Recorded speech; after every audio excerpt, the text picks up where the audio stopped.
to grow it so big so we can fight anti-Semitism. I was fighting for the soul of the US because I'm like, I can't let this country go down. I have more followers than you, watch me go. Guttural, deep in my soul, red line. Don't fuck with the Jews. Don't apologize. You keep going and you will find your tribe. Are you ever wrong? Welcome to this edition of Deep Dish. I am super excited to have with me a good friend and someone who I'm incredibly impressed with.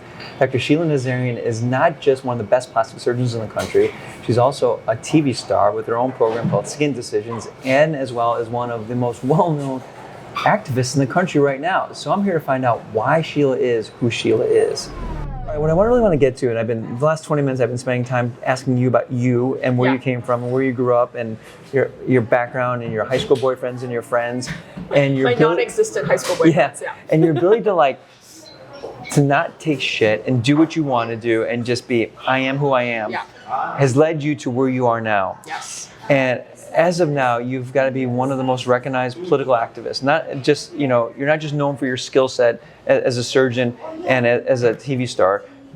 You are probably going to go down as one of the biggest activists of our time. You think so? In the plastic surgery world, maybe. No, because there's people all around the world who call me and ask me if I know you. And I get that call. Honestly, I get that call. At least once every 2 or 3 months, someone says, "Do you know her?" I'm like, "Yeah," or they'll send me a post that you did. How did that happen? So my daughter was applying to my high school 4 years ago. And I said 52% of college students, Jewish college students, are hiding their Jewish identity. And I don't want her to get to campus and not be able to have great conversations in the middle of the night. Oh, this is how I grew up. This is how I grew up. This is what I think. This is what you think. Let's learn from each other. That's the whole point of college, right? And so very trepidatiously, I did a hashtag Shabbat Shalom. And I was freaking out because in Iran, you didn't say you were Jewish. You would never have a mezuzah on your door. You would even go as far as to change your last name to not sound Jewish. And so I did a hashtag Shabbat Shalom, and I was like, literally my heart rate went up, and it went fine. And I was like, okay. So I was just like, let me normalize Judaism on my social media. Then shortly thereafter that, they had an ethnic studies curriculum in California that they were trying to pass for public schools, and they were removing Holocaust education. And so they asked me to go speak in front of the federal building at a rally. How long ago was this? This was like early 2021. So before that, you really were thinking about being an activist? Well, I was like, let me normalize Judaism so when my kids get to college, they're not afraid to say what they are. So you're fighting for your kids? Yes. Yes. That's your motivation? Yes. But I will tell you, 5-6 years ago when I hired my first social media coordinator, she said, so what's the goal of our social media? More patients, more money? Like, what's our goal? And I said, no, it's to grow it so big so we can fight anti-Semitism. Like, I've always... But you didn't think about that in the beginning? Or did you? In the beginning, when I came out of practice, I just knew I wanted my own show because I was so used to performing and stuff like that. And I love influencing the masses. I love teaching more than one person at a time. But I could, I was very much in this Jewish world. And as Persians, we're very sensitive to anti-Semitism because look, we're first generation. We just got here 40 years ago. We just got here. And so it was always kind of on my mind that we have to fight anti-Semitism. Then I started, just posting the hashtag Shabbat Shalom. I went to speak at this rally. My husband was freaking out. He's like, is there security? Is the FBI going to be there? Like, all this stuff. Swept me off of stage, took me straight home after I finished speaking. Then the May 2021 conflict, a few months after that. And I just went nuts because I was seeing our physician colleagues bashing Israel, saying the same lies, apartheid, genocide, colonialism, occupation, all this stuff. They had about 50 to 100,000 followers, and at that time I probably had like 500,000 followers, and I was like, I have more followers than you, watch me go. And so wait, you used your social media platform that you created doing something else now towards what you really were passionate about? Well, it was survival mode. It wasn't at that time, it was survival. I literally... What do you mean survival? Who are you surviving for? Well... You're not dying, everything's great, you're saying... No, the way that they were bashing Israel was very much the smells and the sounds of Iran. I could smell in the U.S. what I smelled in Iran, the same smells, the same sounds. You were 6 years old. This is like, you have to remember, we're first generation. What do you think we talk about at dinner table? You know what I mean? This is... I just knew also in Iran, before the State of Israel was created, if it rained, they would beat up the Jews because the rain hit the Jews back and made the floor filthy. If you went to the supermarket, you couldn't pick an apple because that meant you contaminated all the other apples. So you have 500,000 followers. Yes. You're helping your daughter so she can go to school. And or everybody's daughter, everybody's son. Okay, so that's who are you fighting for? I was fighting for I was fighting for the U.S. I was fighting for the soul of the U.S. because I'm like, I can't let this country go down. Because for me, I think so it's not just Jews you're fighting for. No, the Jews are always first. I just, this country has given me so much. For me, it was very much, I'm not going to let what happened in Iran happen here. Because it happened like this. Oh, why is the Shah living in a castle when there's homeless people on the street? These socialist ideas, which sound really good and altruistic, but in practice just kill drive and don't work. And so, people from South America who suffered socialism understand, Russians understand, Middle Eastern Jews understand. I just couldn't let the same thing happen here. So you're fighting for the U.S. I'm fighting for the U.S. I'm fighting for the Jews. I'm fighting for the soul of a nation, really. And literally, I'll tell you, I was posting 8 hours a day. It was the first time in my life, with all the things I've told you, all the trauma that I've gone through, it was the first time I was waking up with anxiety. And I was doing it to myself. What were you anxious about? I was getting threats. Threats, yeah. From social media. And? I got a pig's hoof sent to my office, a rotted pig's foot from New Jersey. I was getting death threats. I became very good friends with when the plastic surgeons are saying, Sheila, you're going too far, you back off a little bit. Now you're getting threats, you're getting pigs hooves sent to your house. Yeah. Does it slow you down? No. Why? Why do plastic surgeons scare you enough to slow down? No, it doesn't really scare me. Not scary, but it makes you stop your message. But this time you go into it. Because I wasn't passionate about that. There you go. This is passion. This is a core value, guttural, deep in my soul, red line. Don't fuck with the Jews. And so I was willing to die on that hill. With my first post in support of Israel, I lost 3,000 followers in 30 minutes. And I just said, have you heard of that thing that until the age of 40 you need an ego, but after the age of 40 you need to let it go and get back? So I was like, okay, I built my social media, it's time for it to lose it all. And I was okay with that. I'm like, I'm okay, I made it, I have the house, I have the Netflix show, I don't need to prove anything to anybody anymore. If I lose all my patients, I lose all my patients. I have food on the table, thank God. Okay, so losing patients I can understand, but losing your life is a different story. You said you have threats. So how do you manage the threats that are coming to you? I empowered myself to learn how to shoot a gun. I carry wherever I go. I have my license to carry in 31 states. I empower everybody else to also utilize their Second Amendment rights. But for me, it's I'm not scared, but I'm not stupid. So I'm gonna put myself in a position that if something ever does happen, I can defend myself and my family. How often is that on your mind when you're? I wear my gun every day. So you think about it every day? Every day. And your family? They're aware. What do people say? Have you ever? Has someone said, Sheila, you're being selfish. All you're caring about is yourself. No. And what about your family? Total opposite reaction from everybody. Thank you so much. Tears, crying. Even my patients, they're like, I loved you before, I'm obsessed with you now. Yeah. They're like naked in my office at a post-op visit crying, hugging me naked. Like, it's just, I think that what I learned from this experience is that you can't have people be obsessed with you if you don't have an equal number of people who hate your guts. No one's going to respect and say, oh my God, you're so courageous. You just walk on eggshells everywhere you go and you don't really take sides. No one says that. You have to pick a side, you have to know your values, and you have to stick to them. And the only way you're going to get canceled is if you apologize. Don't apologize. You keep going and you will find your tribe. Are you ever wrong? Not yet.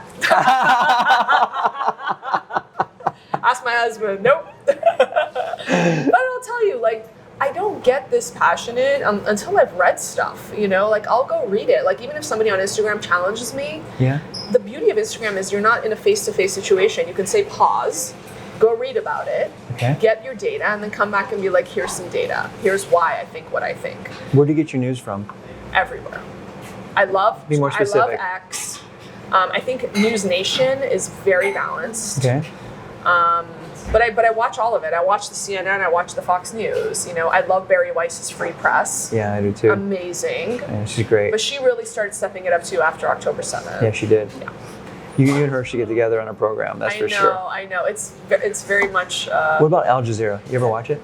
I will not watch it, but I'll read. Okay. The stuff coming out of there, and it's really interesting. Like, what they will put in print in English is the same article will have a very different spin in Arabic.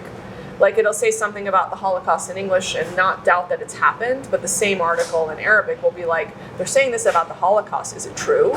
Like, right. They very much tune their verbiage to the audience that's going to be reading it. Okay, so they're hearing a completely different story than what you're hearing. Absolutely. How do you know that what you're hearing is not just all biased? And because I went there. Because I lived there. Where? I lived under an Islamic extremist government. Okay. I've been to Israel many, many times. I see how everyone coexists and lives together, and that it's possible. Are you open to another point of view? I'm open to hearing from everybody, but I'm not open to words like your truth. There is no your truth.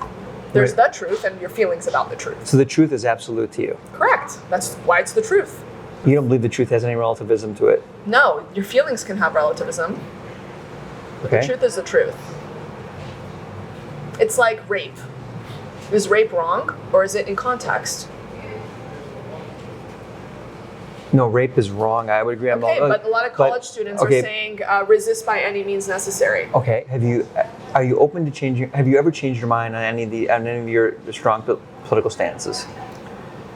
Not in a good way. What do you mean? So, for example, you know, I really prayed that the people of Palestine would be against October 7th and what happened. Now, with all the data coming out, it's showing that the vast majority supported it. So when I hear people say, oh, the innocent Palestinians, you know, I have to go back to their educational system.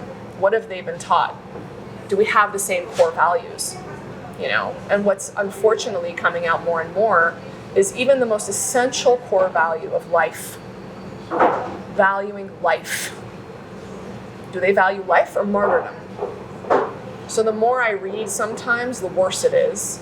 That certain things that I thought, oh my God, everybody shares the core value of life. I think that was narcissistic and naive to assume that everybody in the whole world has the same core values as we do here in the United States. So what's their point of view? Well, having grown up in Iran, again, and having witnessed the educational system, it's all, you know, from a very young age, it's what you teach. Every problem that you have in your life is the fault of the Jews or this group. So why do they think that? Put yourself in the position of a Palestinian person right now. Like, why do they think that the Jews are so evil? They are taught it from a very young age at the dinner table and in schools. So I just saw an interview from a gentleman that escaped Gaza, moved to Israel eventually and became Jewish. Yeah. And he said in the morning in elementary school, they would go to school, they would all line up, walk outside, take rocks, throw it towards Israel, then go in, and their math question was, if you have 5 Jews and you kill 2, how many are left? In Iran, we'd go to school every day, we would say death to America, death to Israel. Why is a kindergartner saying death to anybody? So it's very much like World War II. What did we have to do to the Nazi youth? What did you have to do? You have to de-radicalize them. Why do you think anti-Semitism exists? It's been going on for 2,000 years. It's such a crazy question. So I think anti-Semitism exists because we're a scapegoat. It's a small population of people that are very successful, right? Very easy target, especially in the socialist, you know, fairness, equity, equal outcomes type of thing. Okay, why is this group so successful? There's only 14.7 million of them in the world, so easy to pick on. So easy to say all of our problems stem from these people. That's number one. Number two, what do the Jews do in every society they go into? They question things. They call out injustice. It's annoying, right? It's annoying to be that person in class that it's like, well, why are we doing it this way? So I think that, you know, becomes another target. You're like the snitch, or the person constantly questioning things and holding a higher moral ground, because that's what taught to us from like childhood. So I think that's why. I think people are jealous. I think there's jealousy. I think we're a very small population, so it's very easy to pick on. Do you think it's fomented in movements like DEI? Absolutely. So I'm very well published on this topic of DEI. and trying to create an alternative to DEI called DTALE, which is diversity of thought and life experience. So just take my story, for instance, right? I'm brown, but I'm Jewish, which means I have a proximity to whiteness. So does that mean that my whole life story of escape and my mom passing away, I can't say it because I'm proximal to whiteness? Or you don't fit the narrative, do you? Or I'm privileged because I've been successful. I came to this country on the back of a pickup truck being shot at by border police. I made it. I made something of myself. Now they're making it like you have to be ashamed of that. No, it's grit, it's talent, and it's resilience. And those are good words. So I don't take this bullshit of like privileged and whiteness and all of this stuff. It's just meant to divide us. We all have to say we all come from our own culture, but in this nation, we're all vested in the success of a nation as one. And so we can have our own cultures and share them with each other, but with the end goal of elevating each other and elevating the nation because we are all vested in that. What do you think the DEI people want? So I think the DEI people, first of all, I'll say I like the word diversity. I like the word inclusion. I don't like equity. I like equal opportunity, which is something that has definitely been useful to me. But they just did a study of 741 DEI professors in our college system. 96% of them on their personal social media pages were negative towards Israel. And that's the reason. How are Jews supposed to, fit in to this system? We cannot fit into this DEI system. We need an evolution of it. We need a more inclusive, more diverse version of DEI, because at this point, hearing DEI to Jews and how it's betrayed us and how it's excluded us and how divisive it's been on college campuses and led to the physical harm of Jewish students on college campuses. When I hear DEI, it's the same guttural disgust as when I hear KKK. Okay, but these people are saying we've been excluded from the system, we've been mistreated, many of us come from slavery, we've had not equal opportunity for education, the police mistreat us.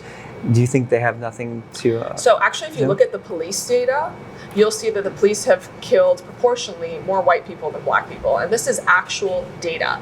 So you need to go look up the data yourself. And there's many people that have presented the data, including a black police officer who has actually looked at this. The white police officers are so afraid of being called racist for many years now that they actually kill less black people in proportion to how many white people get killed. Just FYI. So I think a lot of these things, these truths that we've heard parroted to us so much, have also gone into our own psyche. What is the benefit of telling black children you will never succeed? Did my mom tell me? Everybody else was telling me I was ugly. Everybody else was telling me I was nerdy. But when I got home, my mom put confidence into my So heart. You're saying it's the way they're raised? Well, the I family think system. It's not just I don't know what's going on in the homes, but I will tell you, the media messaging, the teachers at school, the DEI officers, what is the messaging? You're black, so you will never make it. You are this, so the whole world's against you. How do you change it? I'm changing it by trying to get people to adopt DTALE. I've written 5 articles about it. I'm writing a book on it.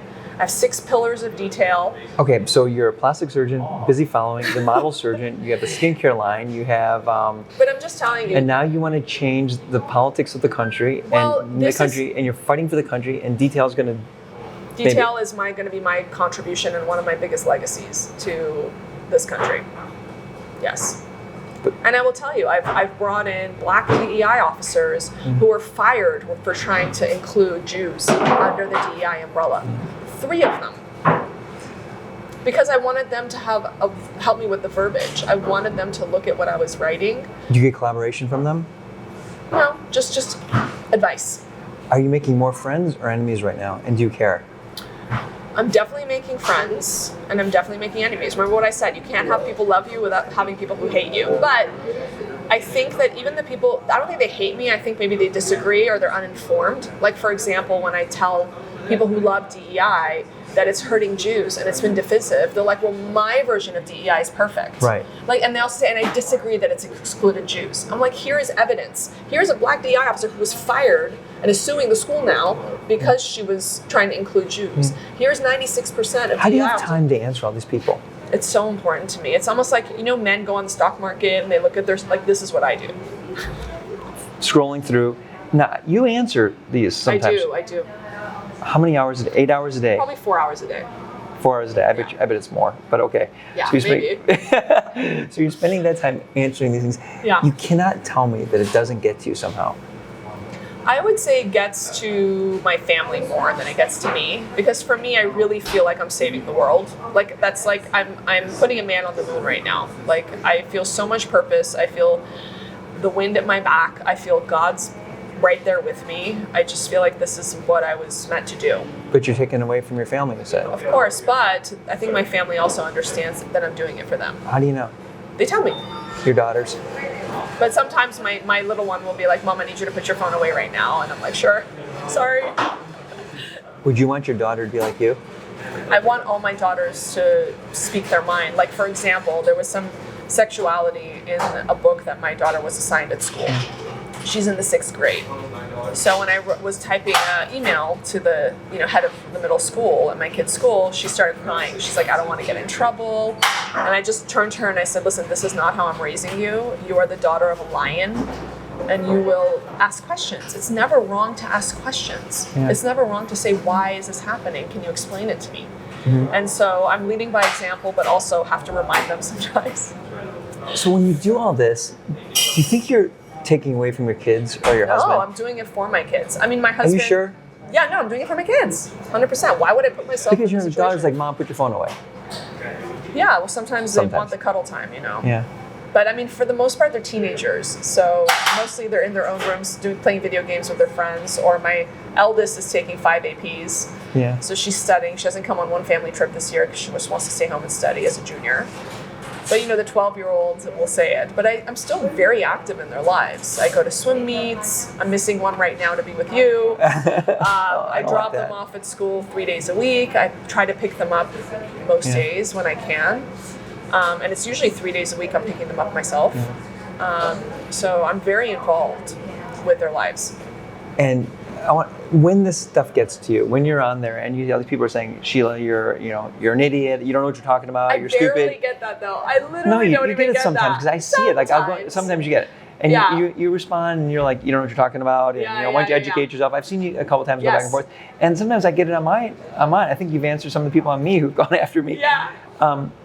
But how do you release from that? How do you get away from that? What do you do? Do you meditate? Do you No, go not at all. I watch to the sauna? I watch Korean dramas on Netflix, number one. There you go. But what I will tell you is when you get those comments, it's such an opportunity for you to show your intelligence, your professionalism, and your class. Yeah. And also your wit. Yes. So whenever I get these negative comments, I'm like, ooh, how do I get to show, my talent? Have you converted anyone to your line of thinking? Definitely. How do you know? So many do. They message me. They'll Or say, they'll thank come you? up to me and they'll be like, I'm sorry I screamed at you last year. You were right. So do you think that a lot of people that were very liberal prior to October 7th have changed since then? I think it's been a huge wake-up call for a lot of people. And, I was doing a podcast with a more religious girl from New York, and she asked me, why do you think it took October 7th for so many people to start speaking up? Mm-hmm. And I said, why did it take you October 7th to start this podcast? And she's like, good point. But, for us, especially the first generation Persian Jews, it's so fresh in our minds. I think people forgot what their religion is. Their religion became liberalism, not Judaism. What do you mean? When what's a liberal religion? I'll give you an example. 5 days after the October 7th massacre, I went to go speak at a Bring Them Home Now, fundraiser. And on stage, as I was at the podium, was 3 families. A man whose wife and 2 daughters had been taken hostage, another man whose brother had been killed, and a girl whose best friend was taken hostage and whose father had been killed. And I stood up and I said, why didn't you listen to the Persian Jews? Why didn't you listen to us when we said these people don't want peace, these people don't have the same core values, these are not your partners in peace at this time? After re-education, maybe, but this is not what it is. Why didn't you listen to us when we told you what Islamist government's mentality is like? And I sat down and I was like, was I too harsh? These people just had family members killed. Right. And the first man stood up and he said, you know what? Our religion was not Judaism. Our religion was peace. And our religion has been shattered. So that's what I mean when I say the religion was no longer Judaism. Yeah. And in America, a lot of Jews, especially the Ashkenazi Jews, you know, this whole idea of tikkun olam, and like, which has been changed a little bit over time. Because you need to tikkun olam your own house first before you go. What does tikkun olam mean? Saving the world, healing the world. Heal yourself first, then worry about the people around you. So do you think America's headed for a bad demise? I think we're witnessing it if we don't speak up. Like Iran? Yes. Yes, I think we're witnessing it. I think we're witnessing the downfall of America as a superpower, yes. Where would you go? Where is there to go? I don't know. Florida? Its own country? I don't know. All right, so you're as a plastic surgeon, you're great, but now it seems like you got a passion for what you're doing. You speak with a lot of passion. You love it. You're making a big difference. Is politics your future? I always tell people I don't want to run for anything because I don't have time to go like knocking on doors. Also, I don't want to censor what I think. But I think if I was appointed to a position, like if I was appointed to a cabinet or if I was appointed to special envoy, that's something that I would consider. Are you a Democrat or Republican? Republican. And were you ever a Democrat? No. You've always been Republican? Let me tell you why, and this is a really good point. Ashkenazi Jews, European Jews, are traumatized by the Holocaust, right?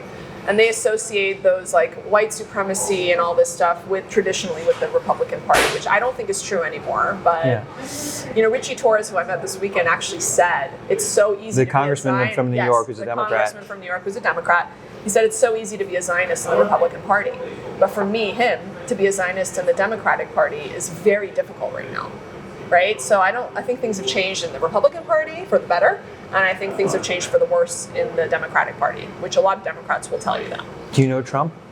I don't know him. I know a lot of people close to him. So if you were elected to or appointed to a position in government, you would take it, but you would not run for a position? Right. Or you just winked? You just looked down? No, I wouldn't. I wouldn't at this point. Just because, again, when you're running, you have to be so political and you have to censor what you say. And that's not in my wheelhouse. Can you listen to the other side? Absolutely. I just met with Richie Torres. No. I mean, okay, fine, but Richie Torres believes it. Can you meet with someone who doesn't agree? But we don't agree on anything else. The only thing me and Richie agree on is Zionism. Can you compromise? Yeah, of course, especially with DTALE. What did I do when I came out with DTALE? I don't want it to come from just the right. I want it to be bipartisan. And so that's why I'm talking to a lot of Democrats about it. Do you compromise with your husband? Absolutely. Who wins all the arguments? I'm never wrong, so... Oh, God. No, I think with I'm now starting to think I got it easy when I thought I had it hard. No, I mean, with I'm very sensitive to making sure he's happy and making sure he feels cared for, and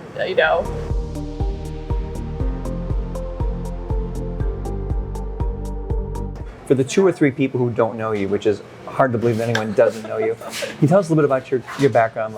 Yeah, so I was born in New York. After I was delivered, we went back to Iran. That was 1979, the year of the revolution. We were stuck because they wouldn't let Jews leave. Yeah. And the Iran-Iraq War started a year after that for 5 years. And so in 1985, my parents just said this is not a place to raise our 2 daughters, as we all see now with all the revolution happening with the women's revolution in Iran. And they made plans for our escape. So my dad was a physician, he's a pathologist. He told the Iranian government that he was going to go on a medical conference. So they took the passports of the rest of the family. One day my mom took me and my sister to the bazaar. We got into the back of a truck in the fetal position with some strangers. They put a burlap sacks on top of us with corn. How old are you at this time? I was 6.5. Do you remember this? I remember this. I remember because there was something that I guess they used to tie down the corn with. Yeah. And it was going into my ribs. So I kept complaining to my mom, it's going in my ribs. And she was like, just stay quiet, just stay quiet. And so they put corn over us. And that's how we got very close to the Pakistani border. We got out, we switched to pickup trucks. We were sitting in the back of the pickup trucks on top of our luggage. Yeah. My mom told me we were going to America. I immediately thought I was going to meet Michael Jackson because we had so many bootleg Thriller and like Madonna videos. And we stayed in Pakistan for 3 months waiting for visas. My dad was working on it from Vienna. Where in Pakistan? crotchy. Do you remember that? I do. We used to go down to the parties in the hotel. That was the first time I witnessed anti-Semitism, because this woman asked me if I was Jewish, and I said yes, and she spit on me.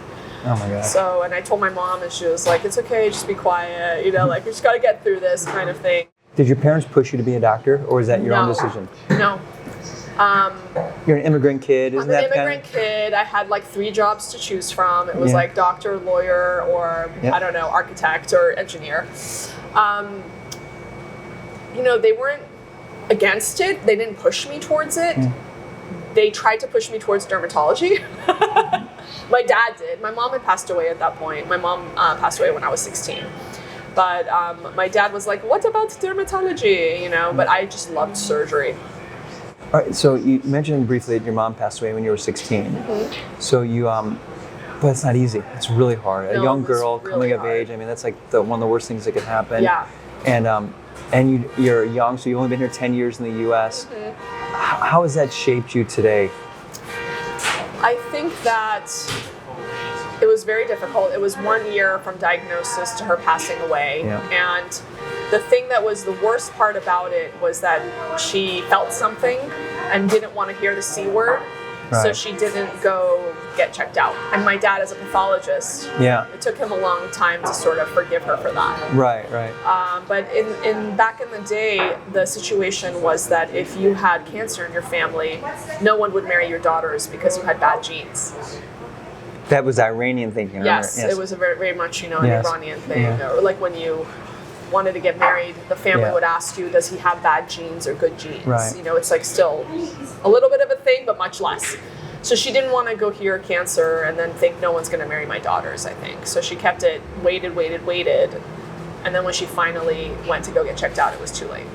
And how old was your mom at the time? She was, oh my gosh, I was 16, so let me think. She was not old, like 40 something. What happened when you hit 40?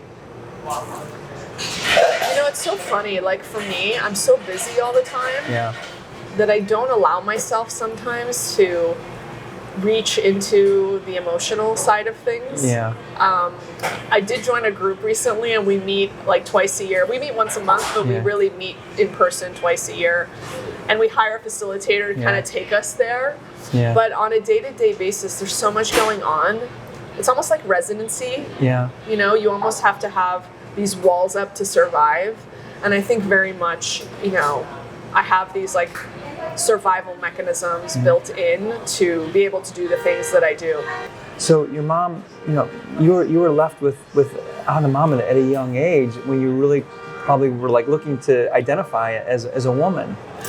Yeah, I think that it definitely, she was my best friend, it was very difficult, but I think she was such a good influence on my life, and she had instilled in me so much values and confidence in myself. Like, being in America as a first generation, we had a mustache. They wouldn't let us shave our legs because it meant you were going to be promiscuous, But whenever I was, teased at school, I was such a nerd at school. But when I would come home, my mom was always like, "You're so beautiful. You're so smart. You can do anything you want to do," And so, I think she'd given me all the skills and belief in myself at such a, in so many short years that she said to me, like before she passed away, I gave you roots and wings to fly.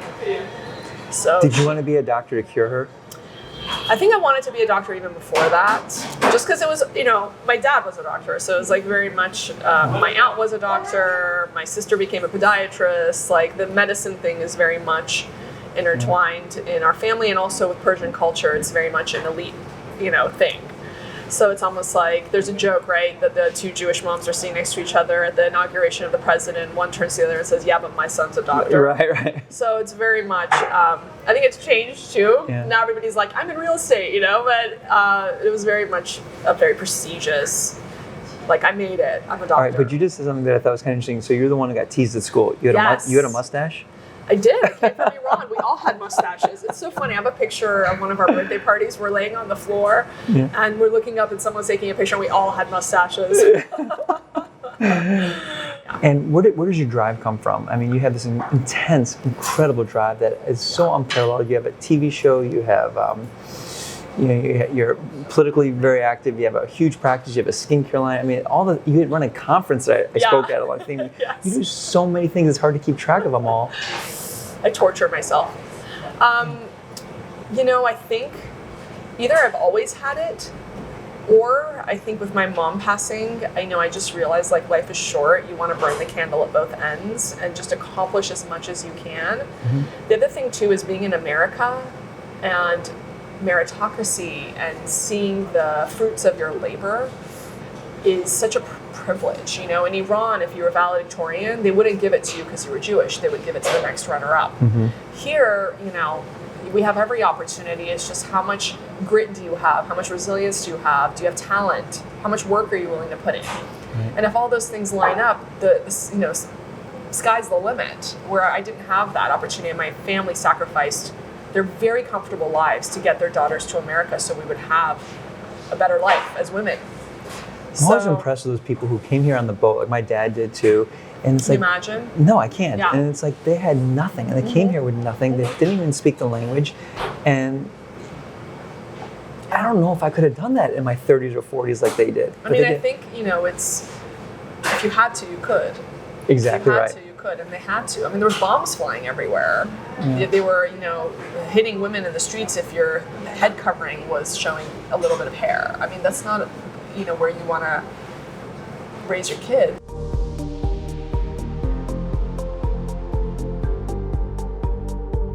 And then how did plastics happen, deciding to become a plastic surgeon? By the time I made it to medical school, I knew I wanted to be a plastic surgeon.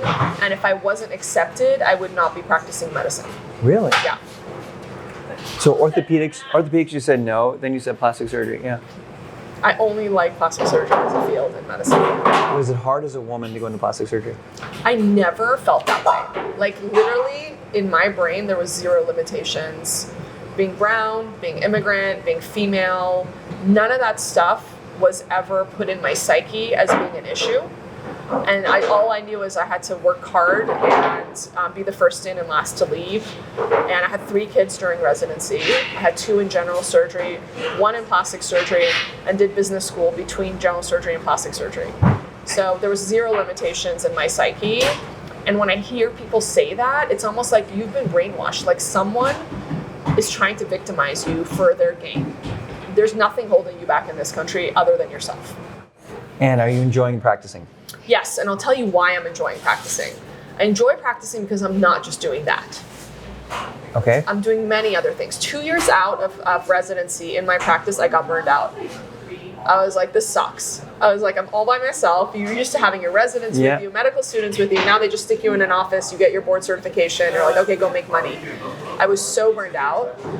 But I started doing other things like the social media. I started doing fashion stuff. I started doing Judaism things, watching my kids, spending more time with my kids. Just like other things. Traveling. So things outside of medicine is making you like medicine better? Yes, because I'm not burning out. And I will tell you another thing. When you put yourself out on social media in an authentic way, you start to pull in patients who you actually like. Right? So with all of my talking about politics and religion and every single thing you're not supposed to talk about, I have attracted treasures as patients. I talk to them about plastic surgery for like 5 minutes. I don't have to credential myself anymore. They know who I am. They know how I think. That's why they're calling. And then we talk about really interesting like geopolitics or where to invest money or... What's this got to do with medicine? I think that... You said it makes you a better doctor, so I'm trying to figure that out. Yes, because I'm happy. I'm not burned out. So as a physician, when you get burned out, or for whatever you do, if you can find other things that you enjoy, it makes you happy, and then you like what you have to do every day. That's a very interesting insight. Absolutely.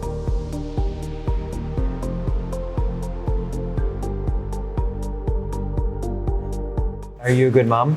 Very good mom. What part of you is from your mom that you like, and what part of you is from your mom you don't like? My mom that I don't like? What part of your mom that Yeah. you have that you're like, oh, geez, I wish I hadn't. I think everyone's got something like that. Oh my You know, and gosh, you're like, oh my gosh, my mom, she was like this, or my dad was like this. I wish I wasn't like this, or the parts you like. This is like stuff that I don't meditate on and like I know. don't think about. But I would say And like I'd rather have that because I don't want you to think about it because you have a lot of good answers, all the things you think about. I think from my mom, she was really smart, and I think she wanted to be a math professor. But in the Persian culture at the time, like you had to, once you had kids, you had to be home with your kids. So I think she was always very a little depressed about not being able to reach her full potential. Also, I would see my mom and my dad, like my mom would always be dependent on my father for money. And so that became a point of contention between them. So I think for me, I knew like I'm never going to stop working because I never want to go to my husband and ask for money. Not that he wouldn't give it, but that's just become like a chip on my shoulder, witnessing that growing up. Yeah. And then also just being able to fulfill myself in all of the different ways that I excel. I think also is kind of from a chip on the shoulder, right? Seeing how my mom couldn't do it. So I don't know if like there's anything bad about her that I'm like that I wish I didn't have, or my dad too. But it's more like I think those watching them fight about those things, I think became a life-shaping thing for me. Talk to me in like 30, 40, 50 years from now. What do you want your grandkids? How do you want them to think about Grandma Sheila? Oh my God. What are they going to say? Grandma Sheila was A beast. A beast. I thought you were a lion. Some sort of strong animal. And how do you want the plastic surgery community and the aesthetic medicine community to know you? What's your legacy there? I think it's less important. It's interesting. Like I think there's so many innovators within our specialty that are like creating the perfect belly button or like advancing facelift procedures in new and interesting ways. For me, I just want natural results. I want my patients to be happy. I want them to not look like they've had plastic surgery, and I'm good there. My innovation is coming from outside. And that doesn't mean I don't change the way that I sew something or try, a different sequence of suturing or go to conferences and learn and apply different techniques. It's not saying that, but my creative juices and my legacy, I don't think are in a surgical technique. You know what I mean? As long as the patients are happy, keep it simple, stupid. You know what I mean? Like safe, great results, everyone's living their best life. I think that's good. I do think that the Netflix show was great for the field of plastic surgery because it was the first show that actually wasn't making fun of the patients, wasn't making a caricature of the surgeons. Okay, but I want to go back to... So I think that is already my legacy to the field. If Sheila Nazarian changes the United States, like you said you wanted to, and they write history books one day and they say, Dr. Sheila Nazarian was responsible for this, what's it going to be?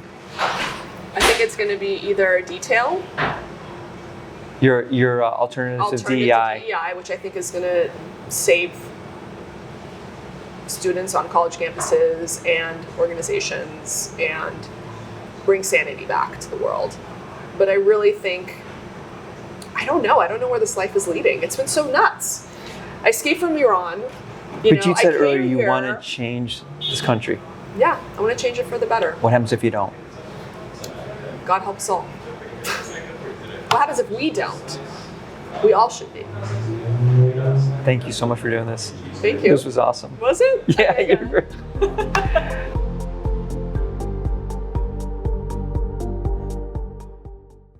I'm loving this pizza. I love pizza places like this where I can go in and get a couple slices of pizza.